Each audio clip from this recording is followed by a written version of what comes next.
అభిషేకము కొరకు ఎలీషా అలవర్చుకున్న కొన్ని మంచి లక్షణాలు. అభిషేకము కొరకు ఎలీషా అలవర్చుకున్న కొన్ని మంచి లక్షణాలు. మన జీవితంలో బ్రతకడానికి, అది కుటుంబమైన, సంఘమైన, వ్యక్తిగత జీవితమైన, ప్రతి చోట అవసరమైనది ఏమనగా దేవుని అభిషేకము. ఈ అభిషేకము కోసము గురువుగారు శిష్యుడి గారి యొక్క జీవితంలో జరిగిన సంఘటన ఈ దినం మనం ధ్యానించుకోబోతున్నాం. ఇక్కడ ఏలియా గారు, ఎలీషా గారు, ఈ అంశం గురించి మనం చాలా మార్లు ధ్యానించుకున్నాం. కానీ ఈ దినము దేవుడు క్రొత్త కాలంలో మనందరితో మాట్లాడిన ఆశపడుచున్నాడండి. వాక్యము విత్తబడినప్పుడు అది అడ్డుగా ఉండకుండా మన యొక్క మంచి హృదయాలు నాటబడడానికి, అది 100 కార్యసిద్ధి కలుగు చేయడానికి అందరికీ అవసరమైనది సిద్ధపడండి. ఇక్కడ ఎలీషా గారు తన గురువు దగ్గర నుంచి ఒకే ఒక దానికోసము ప్రయాసపడుతున్నాడు. అదేమనగా ఆర్డినేషన్, అభిషేకము. ఆ యొక్క అభిషేకం కోసము తన కన్నవారిని వదిలేశాడు, తన కుటుంబాన్ని వదిలేశాడు, తన బంధువును వదిలేశాడు, తన స్నేహితులు వదిలేశాడు, తన ఆస్తిని, అంతస్తులంతటిని వదిలేసి ఒకే ఒకటి గురువు గారు కలిగి ఉన్న దేవుణ్ణి తాను కలిగి ఉండడానికి ప్రయాసపడుతున్నాడండి. ఈ విషయం గురించి ఈ దినము మనము ధ్యానించుకోబోతున్నాం. ఏలి అన్న పేరుకు అర్థం ఏంటంటే యెహోవా నా దేవుడు. చెప్పనమ్మా, యెహోవా నా దేవుడు. ఏలిన మాటకు యెహోవా నా దేవుడు. ఎలీషా రక్షణ అనే అర్థంతో కూడిన మాటను కలిగి ఉన్నాడండి. దేవుడే నాకు రక్షణ. ఈ గురువు శిష్యుల యొక్క మధ్యన జరిగిన ప్రతి వాటిని గమనించినప్పుడు గురువు గారిని అధికంగా ప్రేమించిన శిష్యుడండి. గురువు గారిని హత్తుకొనిన శిష్యుడు, గురువు గారికి విధేయత చూపిన శిష్యుడు, గురువు గారిని మించిన శిష్యుడిగా మారడానికి ప్రయాసపడినవాడు. ఈ యొక్క గురువు దగ్గర నుండి కొన్ని ఆశపడుచున్నాడు. నా గురువు గారు నా ఇద్దరి నుండి వెళ్ళిపోక మునుపు నా గురువు గారి గురించి నాకు కావాల్సింది, ఆయనలో ఉన్న దేవుడు నాకు కావాలి. ఆయన ఏ దేవునైతే వెంబడించాడు, ఏ రక్షకునైతే వెంబడించాడు, ఏ విమోచకునైతే వెంబడించాడు, ఆ దేవుడు నాకు 2 పాళ్ళు కావాలి అని తృష్ణ కలిగిన వాడు ఎలీషా. దీనికోసము తన జీవితంలో కలిగి ఉన్న అలవర్చుకున్న 5 యొక్క గుణ లక్షణాలు ఈరోజు మనం నేర్చుకోబోతున్నామండి. తన జీవితంలో తన యొక్క గురువు గారి దగ్గర నుంచి అభిషేకం పొందుట కొరకు తను కలిగి ఉన్న 5 గుణ లక్షణాలు మనం నేర్చుకుందాం. ఈ లక్షణాలు మనం కలిగి ఉంటే నీ దేవుడు నిన్ను అభిషేకించడమే కాకుండా అభిషేకము నీ కుటుంబానికి, అభిషేకం నీ వ్యాపారానికి, అభిషేకం నీ ఉద్యోగానికి, అభిషేకం నీ చేతి పనులకు యావత్తుకు దేవుడు అనుగ్రహిస్తాడండి. దట్ మీన్స్ దేవుడు మీతో పాటు, మీ కుటుంబాలతో పాటు సదాకాలం ఉన్నాడు. ఈరోజు వాక్యం దేవుని యొక్క మాట ద్వారా దేవుడు మాట్లాడుతున్నాడు. ఎలీషాను దేవుడు 1 రాజుల 19వ అధ్యాయం ప్రకారంగా దేవుడు పిలుచుకున్నప్పుడు ఎలీషా ధనవంతుడండి. ఎలీషా ధనవంతుడైన ఎలీషాను దేవుడు పిలిచినప్పుడు ఏలియా గారి దుప్పటి ఎలీషా గారి మీద వేయగా ఆ దుప్పటికి అర్థం ఏంటంటే అది రక్షణ పిలుపు. అది సేవ పిలుపు, అది మహిమతో కూడిన పిలుపు అన్న భావం వస్తుందండి. ఎప్పుడైతే ఏలియా గారి యొక్క ఒంటి మీద ఉన్న దప్పుని ఆ ఎలీషా గారి మీద వేశాడు, ఎలీషా గారు వెంటనే, అయ్యా నాకు కొంచెం సమయం అయ్యా, నేను వెళ్ళి విందును ఏర్పాటు చేసి నా కుటుంబంతో పాటు విందు చేసి నా తల్లిదండ్రులు ముద్దు పెట్టుకొని తిరిగి వచ్చేస్తాను. ఆయన మాట ఇచ్చి వెళ్ళాడు. పని ముగించుకొని తిరిగి వచ్చి మరొకసారి తల్లి కుటుంబాన్ని ముఖం చూడలేదండి.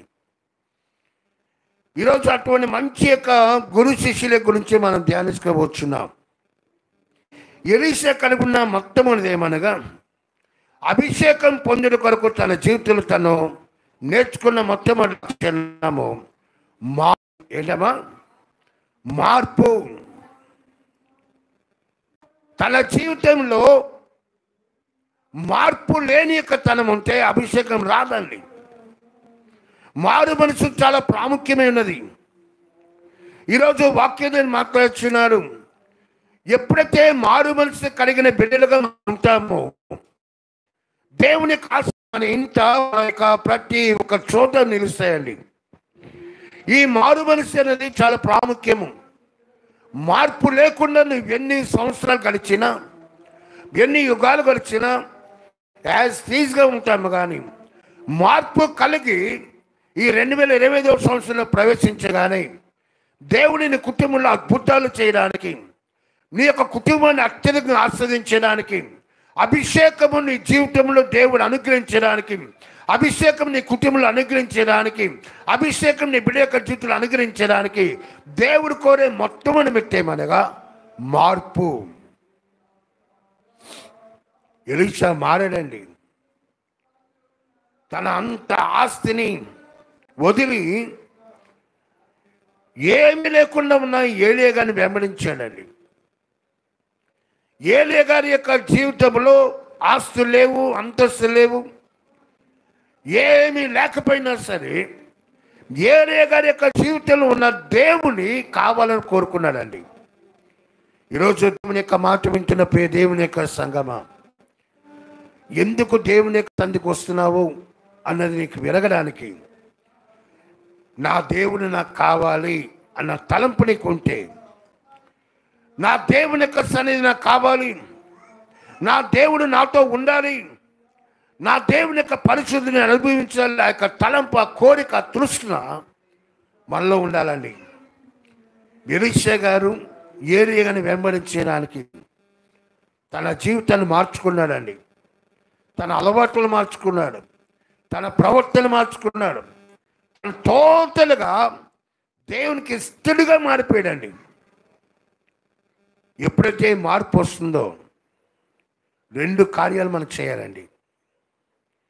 మార్పు మన జీవితంలో వస్తుంది అంటే 2 విషయాలు మన జీవితంలో జరగాలి. ఒకటి, నువ్వు విడిచిపెట్టాలి. విడిచిపెట్టవలసిన కొన్ని ఉన్నాయండి. విడిచిపెట్టాలి, హత్తుకున్నవి హత్తుకోవాలండి.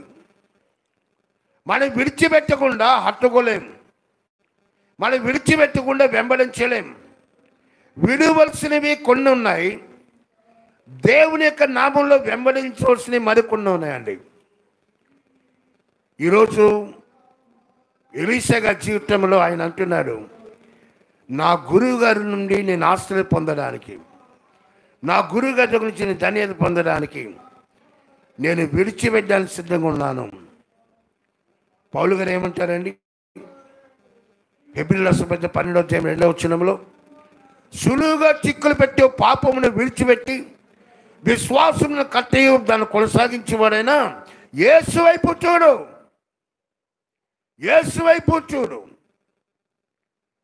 పాపాన్ని విడిచిపెట్టు, పాపాన్ని వదిలేయ్. పాపాన్ని వెంబడిస్తే అభిషేకం పొందుకోలేవు. పాపాన్ని వెంబడిస్తే దేవుని ఆస్తులు నీ మీద నా మీద రాదు. పాపానికి స్వస్తి చెప్పు, యేసు వైపు చూడు. నాకు పాపము కావాలి, యేసయ్య కావాలంటే కుదరదండి. దాన్ని మనం త్యాగం చేయవలసిందే, దేవుని దాన్ని వదలవలసిందే. నాకు అది కావాలి ఇది కావాలంటే అది కార్యసిద్ధి కానే కాదండి. ఈరోజు దేవుని యొక్క మాట మాట్లాడుతున్నాడు. ఎలీషా వదిలేశాడండి, తన వ్యాపారాన్ని వదిలేశాడు, తనకున్న ఎడ్లు దున్నే ఇళ్ళను వదిలేశాడు, పొలాన్ని వదిలేశాడు, పనివారిని వదిలేశాడు, కుటుంబం వదిలేశాడు. అన్ని త్యాగం చేసి విడిచిపెట్టి వెళ్ళిపోతున్నాడండి. ఈరోజు విడిచిపెట్టడానికి మనస్సు కలిగి ఉన్నామా? విడిచిపెట్టే మనస్సు కలిగి ఉన్నామా? దేవుని యొక్క వాక్యంలో మాట్లాడుతున్నాడండి. యవనస్తుడు ఒకడు యేసు దగ్గరకు వచ్చాడు. ఆయన యవనస్తుడు యేసు దగ్గరకు వచ్చి నిత్య జీవనకు వారసునకు నేనేం చేయాలయ్యా? నాకు నీ యొక్క రాజ్యము కావాలి, నీ ఆశీర్వాదం కావాలి, నువ్వు నాకు కావాలి, దాని వారసును నేనేం చేయాలంటే అక్కడ దేవుడు చెప్తున్నాడండి, ఆ చెప్పిన ఆజ్ఞలన్నీ పాటించు అని అంటాడు. నా బాల్యం నుండి వీటన్నీ నేను పాటించవచ్చున్నాను. యేసయ్య అన్న మాట, నీకొకటి కొద్దుగా ఉంది, నీకొకటి కొద్దుగా ఉంది. ఈరోజు అదే మాట దేవుని మనతో మాట్లాడుతున్నాడు. అభిషేకం కావాలి, దీవెన కావాలి, ఆశీర్వాదం కావాలని కోరుకునే ప్రియ దేవుని యొక్క సంగమా, నీకు వాడి కొద్దుగా ఉంది. ఆ కొద్ది వెంటే నీకు తెలుస్తుంది, ఆ విడిచిపెట్టవలసిన ఏంటో నీకు తెలుసు. కనీసము 1 మాసం అయిపోయింది, 2వ మాసమైనా సరే, నా తండ్రి నేను వదిలేస్తానయ్యా, నేను విడిచిపెడతానయ్యా, నాకు నీ అభిషేకం నాకు దయచే, నీ అభిషేకం నా బిడ్డల మీద దయచే, నీ అభిషేకం నా యొక్క ప్రతి ఒక్క పన్నుపాట్ల మీద దయచే అని దేవుని యొక్క వాడు విడిచిపెట్టకపోతే నువ్వు దేవుని సంపూర్ణంగా వెంబడించలేవండి. అబ్రహాం గారు దేవుడు వెంబడించాడు. ఎంతగా వెంబడించాడంటే దేవుడు చెప్పింది యావత్తు చేశాడండి. దేవుడు కూర్చోమంటే కూర్చున్నాడు, లేవమంటే లేచాడు, ఎక్కడికి వెళ్ళమంటే వెళ్ళాడు. కనుక దేవునికి స్నేహితుడిగా మారిపోయాడండి, దేవునికి స్నేహితుడిగా మారిపోయాడు. ఈరోజు వెంబడించకుండా ఆశీర్వాదం అని చూడలేమండి. ఒక వ్యక్తిగత జీవితానికి కానీ, కుటుంబానికి కానీ, సంఘానికే కానీ మార్పు చాలా అవసరం అండి. మారు మనసు వచ్చిందా, అభిషేకం దగ్గరగా ఉందని అర్థం. మారు మనసు వచ్చిందా, దేవుని యొక్క సన్నిధి దగ్గరగా ఉందని అర్థం. అంటాడండి అపోస్తలుడైన పేతురు గారు అంటున్నారు, అయ్యా మీరైతే మారు మనసు పొందండి, పాప క్షమాపణ పొందండి, దేవుని యొక్క సన్నిధికి రండి. మారు మనసు లేకుండా ఎంతకాలం మనం దేవుని సేవిస్తామండి? ఆదివారం ఒక్కరోజే మారు మనసు అండి, తక్కిన డేస్ అంతా మారు మనసు వద్దా? దేవుని యొక్క మాటను మనం వింటున్నాం, దేవుని యొక్క మాటను మనం చదువుతున్నాం, దేవుని యొక్క మాటను మనం ధ్యానిస్తున్నాం.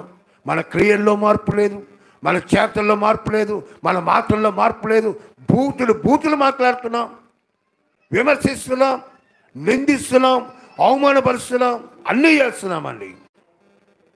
ఈరోజు అంటున్నా దేవుని యొక్క మాట మాట్లాడుతున్నాడు, నీలో మారు మనసు చాలా అవసరము, మారు మనసు అవసరము. ఆ మార్పు నీలో ఉంటే దేవుని యొక్క అభిషేకం నీకు సమీపంగా ఉందని అర్థం అండి. రెండోది, ఎలీషా గారు వేరే దగ్గర నుంచి అభిషేకం పొందడానికి 2వ లక్ష్యం ఏమనగా నేర్పు. ఏంటమ్మా? మార్పు. రెండోది నేర్పు. నేర్పు అన్నదానికి అర్థం ఏంటంటే నైపుణ్యము లేక చేతి పని, టాలెంట్ అండి. టాలెంట్, నైపుణ్యత. అందుకే దేవుని యొక్క వాక్యం మనం గమనించినప్పుడు ఏసావు వేటయందు నేర్పరి అయి, వేటయందు నైపుణ్యత కలిగి, ఇలా పరిశుద్ధ గ్రంథములో నీ కట్టలను నేర్చుకున్నట్లు శ్రమనిందించే నాకు మేలాయను కీర్తనగా అంటాడండి. ప్రతి చోట నేర్పు అనేది చాలా అవసరం అండి. దేవుని యొక్క వాక్యం ద్వారా మాట్లాడతాడు, రాతి నేల పడిన విత్తనము, రాతి నేల పడిన విత్తనం అది వేరు లోతుగా లేనందున అది విస్తారంగా ఫలించలేకపోయిందండి, విస్తారమైన ఆశీర్వాదం చూడలేకపోయింది. ఈరోజు మనలో వాక్యానుసారమైన జీవితం ఉంటే, వాక్యానుసారమైన బ్రతుకుంటే మనలో ఖచ్చితంగా శ్రమలు వస్తాయి, కష్టాలు వస్తాయి, బాధలు వస్తాయి. నువ్వు నిజంగా నేర్పరితనం కలిగి ఉంటే ఆ శ్రమల నుంచి, కష్టాల నుంచి నువ్వు రక్షించుకోవడానికి, తప్పించుకోవడానికి ప్రయాసపడతావండి. ఎలీషా గారికి నేర్పరితనంలో రెండు మనం చూడగలమండి. ఒకటి స్థితప్రజ్ఞత. స్థితప్రజ్ఞత అంటే సర్వ వేళల్లో, సర్వ అవస్థలలో, పరిస్థితులు తారుమారైపోయినా, వ్యతిరేకతలు దండెత్తి వచ్చిన చెక్కు చెదరని ధైర్యము, చెక్కు చెదరని విశ్వాసము, చెక్కు చెదరని దృఢ నిశ్చయతను కలిగి జీవిస్తామండి. ఎలీషా స్థిత ప్రజ్ఞత కలిగి ఉన్నాడండి. దేనికి చర్యలేదు. 112వ కీర్తన 7 అంటాడండి, వాని హృదయము యెహోవాను ఆశ్రయించినందున అది స్థిరముగా ఉన్నదట. స్థిరత్వం ఉండాలండి. ఎలీషా స్థిరము కలిగి ఉన్న, ఏమాత్రము దుర్మార్గం చేయలేదు. మొట్టమొదటిసారిగా దేవుడు బేతేలు వెళ్ళమన్నారంటే అక్కడున్న కొంతమంది శిష్యులు వచ్చారు. ఎలీషా విషయం నీకు తెలుసా? నీ గురువుగా నేను వదిలేసి వెళ్ళిపోతానయ్యా, ఎందుకైనా వెంబడిస్తున్నావు? దేనికోసం వెంబడిస్తున్నావు? ఎంతకాలం వెంబడిస్తావు? దేవుడు దేవుడు దేవుడు అంటే దేవుడు నీకైనా బంధం పెడతాడా? ఆయన గురువు గారు ఆయన మట్టుగా వెళ్ళిపోతాడు. తర్వాత నీ పరిస్థితి చాలా ఘోరమైపోతుంది. వద్దయ్యా, నువ్వు వచ్చేయి అని అంటే ఎలీషా అంటున్నాడండి, మీరు నోరు మూసుకోండి, ఏం చేయాలో నాకు తెలుసు, మీరు మౌనంగా ఉండండి. ఎలీషా గారికి ఆ స్థితప్రజ్ఞత లేకపోతే ప్రతి చోట స్థిరంగా ఉన్నాడండి. ఎంతమంది దండెత్తి వచ్చినా సరే, ఎన్ని విధాలుగా మనసు కృంగదీసినా సరే, ఎంతగా నూనె పోసినా సరే, తన మాట స్థిరంగా ఉందండి. ఈరోజు స్థిరునిగా ఉండాలంటే స్థితప్రజ్ఞత కలిగి ఉన్నామని అర్థం. ఈరోజు ఎలీషా అంటున్నాడండి, ఏ మాట నిండు కుండలాగా అలాగే ఉన్నాడండి, కదలలేదు. నిండు కుండ ఎలాగైతే ఉంటుందో ఆ రీతిలోనే ఉన్నాడు. నాకు గురువు గారి దగ్గర నుంచి నేను ఎలాగైనా సరే ఆశీర్వాదం పొందుకోవాలి, నా గురువు గారి నుంచి ఎలాగైనా దేవుని పొందుకోవాలి. దేవుని యోబు గారి యొక్క జీవితం మనం గమనిద్దామండి. ఒకే రోజు ఆస్తం, ఒకే రోజు బిడ్డల నష్టం, ఒకే రోజు వ్యాపార నష్టం, ఒకే రోజు ఆరోగ్య నష్టం. ఈ నష్టాలన్నీ ఏర్పడినా సరే యోబు అంటున్నాడు, నా తల్లి గర్భంలో దిగమరుగు వచ్చాను, దిగమరుగు వెళ్తాను. యెహోవా తీసుకుని యెహోవా ఇచ్చిన యెహోవా తీసుకుని యెహోవా నామమునకు స్తుతి కలుగును గాక. అన్ని పరిస్థితులు కూడా తన యొక్క మాట తప్పలేదని స్థిరుడిగా ఉన్నాడండి. ఈరోజు స్థిరునిగా మనం ఉండాలని దేవుడు కోరుచున్నాడు. సమస్యలు వస్తాయి, కష్టాలు వస్తాయి, బాధలు వస్తాయి, నీ మనస్సు, నీ ఆలోచన నువ్వు స్థిరునిగా ఉండాలండి. కదలి వారుగా ఉండాలి, నిండుకుండలా ఉండాలి. సమస్యలు వచ్చాయని చెప్పి ఒకలాగా, సమస్యలు రాకపోతే ఒకలాగా, వ్యాపారం వచ్చినప్పుడు ఒకలాగా, వ్యాపారం లేకపోతే ఒకలాగా, నా యొక్క లాభం కలిగినప్పుడు ఒకలాగా, లాభం లేకపోతే ఒకలాగా కాదని దేవుడు కోరేది. ఏ పరిస్థితిలో సరే నువ్వు ఒకే రీతి ఉండాలి. ఎస్తేరుతో మొదటిగా అంటున్నాడండి, అమ్మ ఈ సమయాన్ని బట్టే నువ్వు సింహాసనం ఎక్కువ జ్ఞాపకం ఉంచుకోండి సుమా. దేవుడు దీనికోసమే నేను అక్కడ కూర్చోబెట్టాడు. ఈ ప్రజలందరినీ రక్షించవలసిన బాధ్యత నీ మీద ఉంది. ఒకవేళ చేయకపోతే సుమా జ్ఞాపకం పెట్టుకో, దేవుడు నీకు బాధ్యతనిచ్చాడు, దేవుడు నీకు పని ఇచ్చాడు. ఆ పని నువ్వు చేయకపోతే నీవు నీ ఇంటి వారు నశించిపోతారు. 3 దినాలు ఉపవాసం కన్నీరు గార్చిందండి. స్థితిలో తారుమరుగుని రాజు యొక్క అనుమతి లేకుండా రాజు దగ్గర సమీపించడము అసాధ్యమండి. రాజు యొక్క పర్మిషన్ అవసరము. ఇటువంటి కష్ట పరిస్థితుల్లో ఉపవాసంతో దేవుడి సన్నిధిలో ప్రాకులంది, కన్నీరు గార్చింది, ఏడ్చింది, విజయం చూసిందండి. ఈ రీతిగా ఎన్ని ఎగ్జాంపుల్స్ మనం చెప్పచ్చు. శద్రకు, మేషకు, అబేద్నెగో, రాజా ఇందు నిమిత్తం ప్రత్యుతి మిమ్మల్ని చింతమక్కలేదయ్యా, మా దేవుడు విడిపించలకు సమర్థుడు, కానీ నేను చెప్పిన మనం చేయం. ఈరోజు అన్ని పరిస్థితుల్లో ఒక్కలేలాగా ఉన్నావా? అన్ని పరిస్థితులు ఒక్కలేగా ఉన్నామా? కొంచెం అనారోగ్యం వస్తే దేవుడు ఎక్కడున్నాడు అనే స్థితిలో ఉన్నావా? కొంచెం కష్టం వస్తే దేవుడు ఎక్కడున్నాడు అడిగే స్థితిలో ఉన్నావా? ఏ రీతిగా మనం ఉన్నామని మనం ప్రశ్నించుకోవాలండి. దేవుని యొక్క వాక్యం అంటుంది, ఆయన ఇచ్చినా ఇవ్వకపోయినా సరే దేవుని ఎప్పుడు మనల్ని వదలడండి, మనం విడువడు. ఈరోజు వాక్యం జరిగి మాట్లాడుతున్నాడు. ఎలీషా నేర్పరితనం కలిగిన వాడు అంటే ఆయన స్థిత ప్రజ్ఞత కలిగిన ఉన్నాడని. సర్వ వేళలో, సర్వ పరిస్థితుల్లో అపజయం వచ్చినా, విజయం వచ్చినా, ఏమొచ్చినా సరే తన మనసు స్థిరంగా ఉందండి. తన విశ్వాసము స్థిరంగా ఉంది, తన మాట స్థిరంగా ఉంది. ఈరోజు అట్టి యొక్క జీవితము మనం ఉండాలని కోరుచున్నాడు. రెండోది, ఎలీషా రెండో లక్షణం, ప్రాప్త కాలజ్ఞుడు. రెండో లక్షణం ఏంటంటే ప్రాప్త కాలజ్ఞుడు అంటే సమయోచితమైన నిర్ణయాలు తీసుకున్నవాడు ఎలీషా అండి. ప్రాప్త కాలజ్ఞుడు అనగా సమయోచితమైన నిర్ణయాలు తీసుకున్నవాడు. ఒకరి మీద ఆధారపడినవాడు కాదండి ఎలీషా. ఒకరు చెప్పితే చేసేవాడు కాదు ఎలీషా.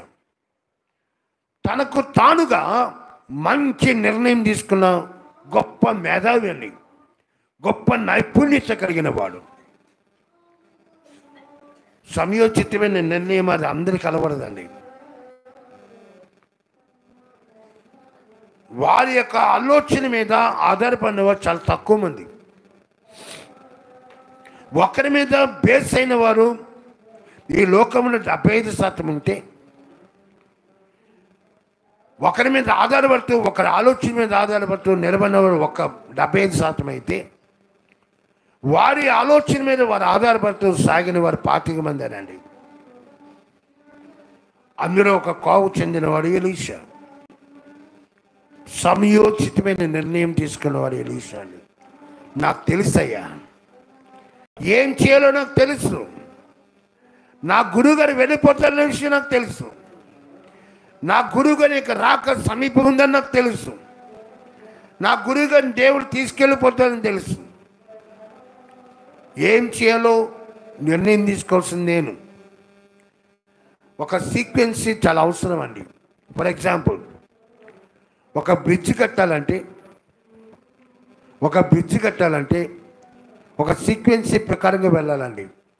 ముందు ఆ బ్రిడ్జ్ దగ్గరికి వెళ్ళాలి. ఆ బ్రిడ్జ్ కోసము లోయ దగ్గరికి వెళ్ళి ఆ బ్రిడ్జ్ కట్టడానికి ఎస్టిమేషన్ వేయాలి. దానికోసం ఎంత పడుతుంది, పనివారు ఎంతమంది అవసరము, ఎన్ని దినాలు పడతాయి, ఇవన్నీ ఒక ప్లాన్గా చేసుకొని బ్రిడ్జ్ నిర్మిస్తారండి.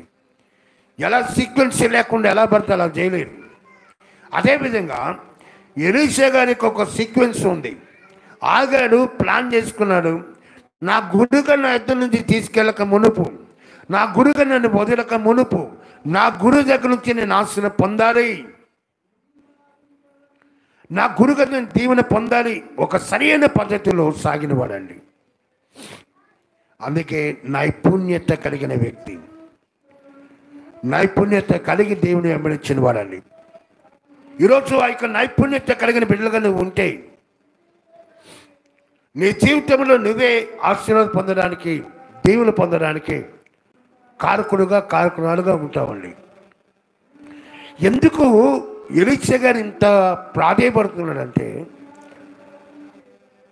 ఏలియా కలుగున్నది ఏమంటే అసాధ్యమైన కార్యాలు చేయడానికి కావలసిన శక్తిని, బలాన్ని కలిగి ఉన్నాడండి. దానికోసం ఎలీషా గారు కూడా ప్రయాసపడుతున్నారు. 3 యొక్క మంచి స్వభావం. 1 మార్పు, 2 నేర్పు, 3 ఓర్పు. ఓర్పు అంటే మరొక పదము సహనము. మార్పు లేకుండా నేర్పు రాదు, నేర్పు లేకుండా ఓర్పు రాదండి. అన్ని కూడా ఒక క్రమంలో సాగుతాయి. ప్రతి విశ్వాసులను మనము దేవుని ఆశీర్వాదం పొందాలంటే ఓర్పు చాలా అవసరము. దేవుని బిడ్డలకు అవసరమైనది సహనం చాలా అవసరం అండి. అందుకే అపోస్తలుడైన పౌలు ఫిలిప్పీ సంఘాన్ని మీ సహనమును సకల జనులకు మీ సహనమును సకల జనులకు తెలియబడనీయుడే. సహిస్తున్నామమ్మా? ఓర్చుకున్నామా? ఎవరైనా ఒక మాట అంటే మనం ఓర్చుకోగలుగుతున్నామా? నువ్వెంతంటే నువ్వెంత అంటున్నావు, కానీ కార్లు ఎగరేస్తున్నాం, కొట్టడానికి వెళ్తున్నాం, తిట్టడానికి వెళ్తున్నావు. ఎక్కడ నీ ఓర్పు? దేవుని బిడ్డలకు కావాల్సింది ఓర్చుకునే లక్షణం కావాలండి.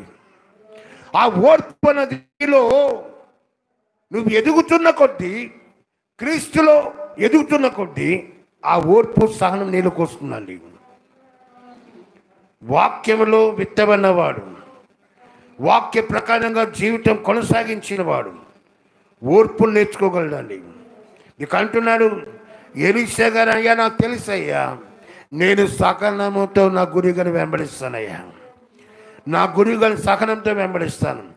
అభిషేకం పొందుకున్నంత వరకు, ఆశీర్వాదం పొందుకున్నంత వరకు, దీవెన పొందుకున్నంత వరకు నా గురువుగారిని నేను వదలను. అదండి డిసిషన్.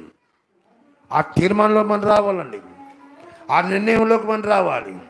ఈరోజు సహనము లేనివాడు ఆధ్యాత్మిక స్థితిలో ఎదుగుదల లేని వాడితో లెక్కండి. ఓర్పు లేకపోతే నీ స్థితిగతుల్లో నువ్వు చాలా జీరోగా ఉన్నావని అర్థం. ఓర్పు ప్రతి వానికి అవసరం అండి. షార్ట్ టెంపర్ అంటారు, మన కొన్నిసార్లు మనం ఉపయోగిస్తామండి. ఒకప్పుడు పాస్టర్ గారు ఇలా అంటే అలా కోపం వచ్చిందండి. ఇప్పుడు ఆ కోపం ఎక్కడ పోయిందో నాకు తెలియదండి. నాకు ముక్కు మీద ఉండేదండి కోపం, ముక్కు మీద ఉండేది కోపం. ఆ కోపం ఎక్కడ పోయిందో నాకు తెలియదు. ఎదుగుదల వచ్చినప్పుడే నీ కోపము, నీ యొక్క ఉగ్రత, నీ యొక్క రోషము, నీ యొక్క ప్రతిదీ కూడా దేవుని సందులో చంపుకోవాలండి. ఎలీషా అంటున్నాడు, అయ్యా ఆశీర్వాదం కోసం నేను సహనంతో వెంబడిస్తాను. సహనం చూపకపోతే దాని అర్థమే తెలుసా? నువ్వు అపజయములో ఉన్నావని అర్థం అండి. జయము నీలో లేదు, విజయం నేను వరించదు. సహనం లేనివాడు అపజయం పొందుకుంటాడండి. ఆ టైంకి వారు హీరోగా ఉండొచ్చేమో, కానీ తర్వాత కాలంలో వారు ఆలోచించినప్పుడు వారు జీరోయే. ఈరోజు ఓర్పు సహనము చాలా ప్రాముఖ్యమండి. అందుకే దేవుని యొక్క వాక్యం అంటున్నాడు, క్రైస్తవుని యొక్క జీవితంలో ఓర్పు సహనము చాలా ప్రాముఖ్యమైనది. అందుకంటాడండి, శ్రమ యందు ఓర్పు గలవారై ఉండండి, ప్రార్థనలో ఎందు పట్టుదల కలుగుని అంటాడండి. 3 మొట్టమొదటిసారిగా మార్పు, 2గా నేర్పు, 3గా ఓర్పు, 4గా సాహసము. 4వ లక్షణము సాహసం అండి. దేనికి సాహసించాడంటే, నా గురువు గారు నా ఇద్దరిని తీయబడక మునుపు నేను ఆశ్రయం పొందుకోవాలి. లోకాన్ని విడిచిపెట్టాలంటే సాహసం చాలా అవసరం అండి. లోకాశలు వదులుకుంటే సాహసం చాలా అవసరం. నువ్వు సాహసం చేయకుండా లోకాశలు వదలలేవు. లోకంలో ఉన్నదంతయు శరీరాశ, నేత్రాశ, జీవపుడమము, అది నేను పిలుస్తూనే ఉంటుంది. అది నేను పిలుస్తూనే ఉంటుంది, రా రా అని పిలుస్తూనే ఉంటుందండి. కానీ నువ్వు పరిచయించలేవు. ఎప్పుడైతే నువ్వు దాన్ని వదులుకోవడానికి ఇష్టపడతావు, నువ్వు సాహసం చేస్తున్నట్లు లెక్కండి. ఎలీషా అన్న పరిశుద్ధులని ఏలియాతో ఆయన ధర్ని చేస్తున్నాడు, నడుస్తున్నాడు. కానీ తన ఆలోచన, తన యొక్క ప్రతీది కూడా అభిషేకాన్ని పొందుకోవాలి, అభిషేకాన్ని పొందుకోవాలి. ప్రభుని వెంబడించాలంటే సిలువను మోయాలి. యేసుని వెంబడించాలంటే నువ్వు సిలువ మోయాలి.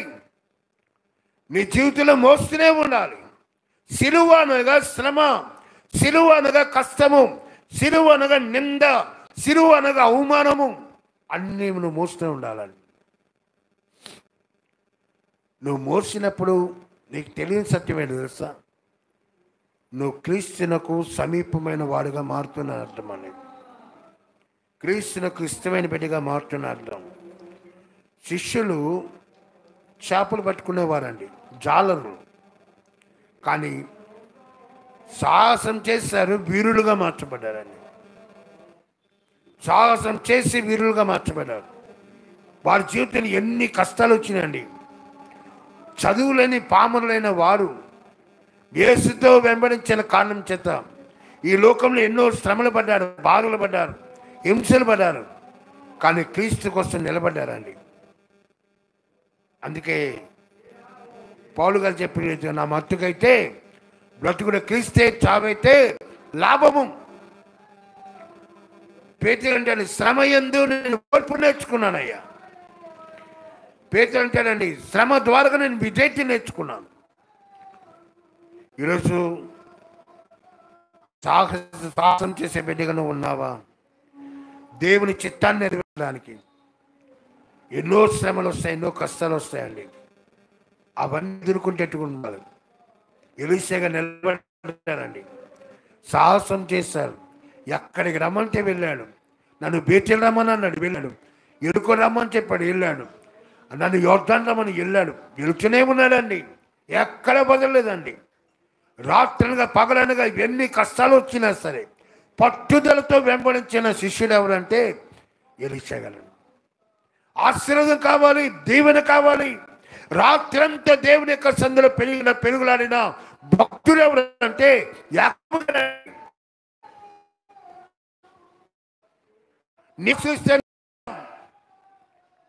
మనం ఏం చేస్తామండి? ఒక్క నిమిషం ప్రార్థన చేస్తాం, వెంటనే ఆశీర్వదించాలంటామండి. నెక్స్ట్ వెంటనే ఆశీర్వదించాలి, దీవెన వచ్చేయాలి, లేకపోతే దేవుడు లేడు. అమ్మ నాకు తెలియక అడుగుతాను, వ్యక్తిగత ప్రార్థన ఎంతమంది చేసుకున్నారమ్మా? మీ చేతులు ఎత్తది. కానీ మీ పడకల మీద వెళ్ళబోయే ముందు ఎంతమంది ప్రార్థన చేసుకున్నారమ్మా? ప్రార్థనలు ఏమి లేని ఇంత జ్ఞాపకం పెట్టుకోండమ్మా. నువ్వు ప్రార్థన చేసుకోకపోతే వచ్చే నష్టం ఏంటంటే దయ్యాలు నీ ఇంట్లో ఉంటాయి, దయ్యాలు నీ ఇంట్లో ఉంటాయండి. ఇది నిజం. ఇది దయ్యానికి నిలయంగా నువ్వు మారుతున్నావు. ప్రార్థన నువ్వు చేసుకోకపోతే నీ కుటుంబం నువ్వే వినాశనము. నీ కుటుంబం నువ్వు కంచి వేయట్లేదని అర్థం అండి. నీ కుటుంబానికి కాపు లేదని అర్థం. ప్రార్థన లేకుండా తిన్నవారు చాలామంది ఉన్నారండి. ప్రార్థన లేకుండా భక్తులు చాలామంది ఉన్నారు. ప్రార్థనని ఇంటికి నువ్వు కంచి వేసుకోవాలి. నువ్వు పగలు లేచినప్పుడు ప్రార్థించాలి, రాత్రి పండుకున్నప్పుడు ప్రార్థించాలి. నువ్వు ఎక్కడికి వెళ్ళినా ప్రార్థన వెనువెంటే ఉండాలండి. ఈరోజు చాలామంది తల్లులు వింటున్నాను, ప్రార్థన లేకుండా వారి దినాలు గడిపేస్తున్నారండి. జాగ్రత్త అండి.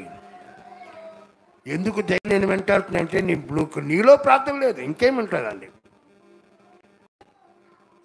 చాలాసార్లు చెప్తుంటారండి, దయ్యం నన్ను వచ్చి తొక్కేసిందండి, పెట్టేసింది. ఎందుకు తొక్కేస్తామా కదా? దేవుని యొక్క కుమార్తె కదా, దయ్యం ఎందుకు తొక్కేస్తుందండి?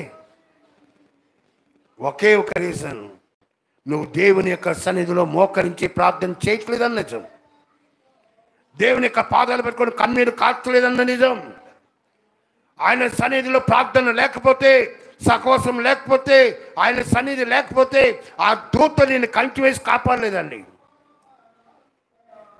అందుకే ప్రార్థించే బిడ్డగా ఉండాలండి.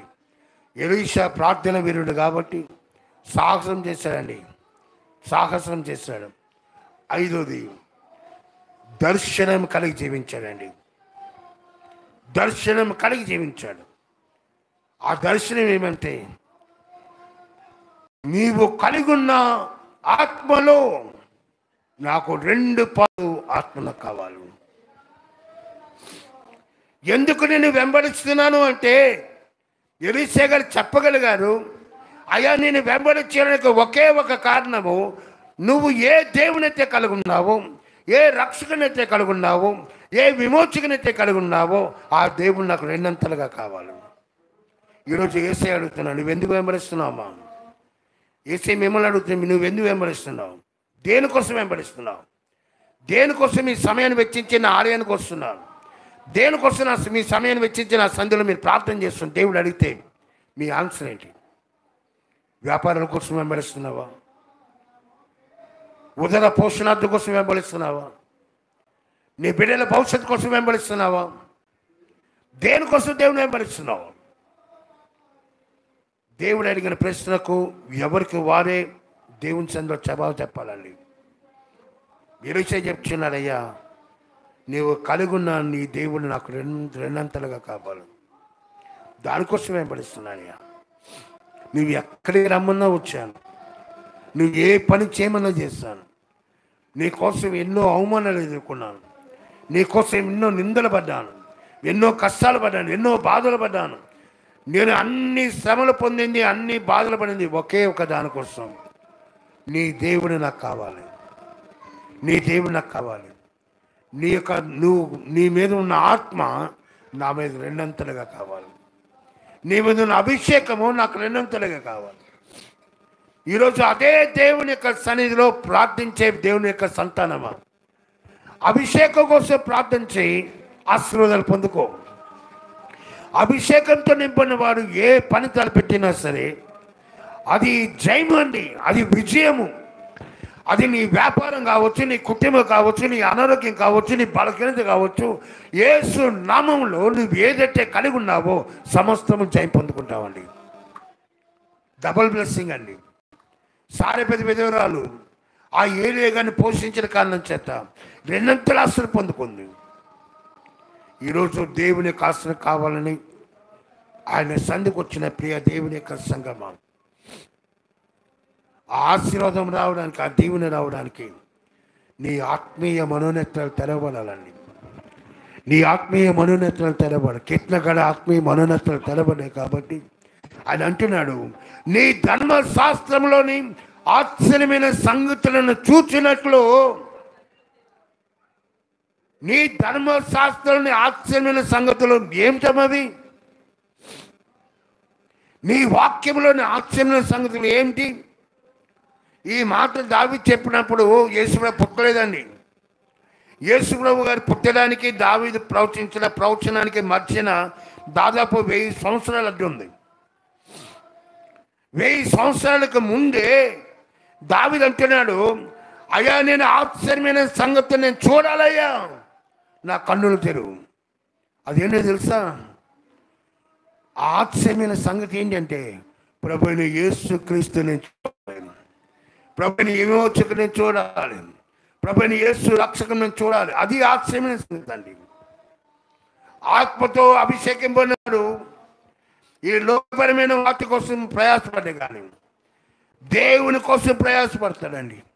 దేవుని యొక్క అభిషేకము పొందినవాడు భౌతికమైన వాటి కోసం ప్రయాసపడ్డా, కానీ ఆధ్యాత్మికంగా దేవుని యొక్క ఆస్తుల కోసం ప్రయాసపడతాడు. వారి యొక్క మనోనేత్రాలు తెరబడతాయి, వారి యొక్క మనసు తెరబడుతుంది, ఆయన దర్శనంలో సాగుతాడండి. అందుకే ఎలీషా గారు ఎప్పుడైతే ఏలియా అంటాయా, నువ్వు అడిగింది నాకు చాలా కష్టమయ్యా, నేను ఇవ్వలేనయ్యా, కానీ ఒక్కరి వలన జరుగుతుంది. అది ఏమంటే, నీ దగ్గర నుంచి నేను కొనుక్కోబడినప్పుడు, నేను అగ్నిరం వచ్చి నన్ను ఆకాశం తీసుకెళ్ళిపోతుంటే, ఒకవేళ నీకు నేను కనబడితే, నన్ను తీసుకువెళ్ళిపోచ్చినప్పుడు నీకు నేను కనబడితే నువ్వు పోల ఆత్మ పొందుకుంటావు. అది కూడా పరీక్షేనండి, అది కూడా పరీక్షే. ఎలీషా దానికి కూడా ఓకే అన్నాడండి, నో అనలేదు. తన కళ్ళ మీద పరీక్ష అండి, తన ఆలోచనల మీద పరీక్ష, తన మనస్సు మీద పరీక్ష. ఎప్పుడు తీసుకెళ్తాడో తెలియదండి. పలానా టైంలో దేవుడు తీసుకెళ్తాడు, ఆ టైంకి నిద్రపోకుండా ఉండగలం. అది మధ్యరాత్రి వేళ, అది మిట్ట మధ్యాహ్నమో, అది పగలో, అది ఎప్పుడో ఎలీషా గారు తెలియదు. ఎలీషా యొక్క గురి, ఎలీషా గారి యొక్క దృష్టి, యొక్క మనసు ఆ ఏలియా గారిని చూడడమే, ఆ ఏలియా గారిని చూడడమే. ఆయన వైపే మనసు నేర్పాలండి, ఆయన వైపే దృష్టి ఉంచాలి. ఇంకా వేరే వాటి మీద దేని మీద మనసు లేదండి. నా దేవుని యొక్క అభిషేకం పొందుకోవాలి. అందుకే ఎప్పుడైతే తీసుకెళ్ళబడుతున్నాడో కేకలు వేస్తున్నాడండి ఎలీషా. ఎలీషా కేకలు వేస్తున్నాడు, నా తండ్రి, నా తండ్రి, ఇశ్రాయేలు ప్రజలకు రథమును రౌతువును నీవే. ఎంత గంభీరతకున్న పదమో తెలుసా అండి. ఏలియా గారిని శిష్యులు అంటున్నారండి, అయ్యా నా తండ్రి, నా తండ్రి, ఏ ఇశ్రాయేలు ప్రజలైతే నిన్ను నీ మాట బట్టి సాగారో వారికి రథాన్ని నువ్వే, రౌతులు కూడా నువ్వే, నాయకుడు కూడా నువ్వే.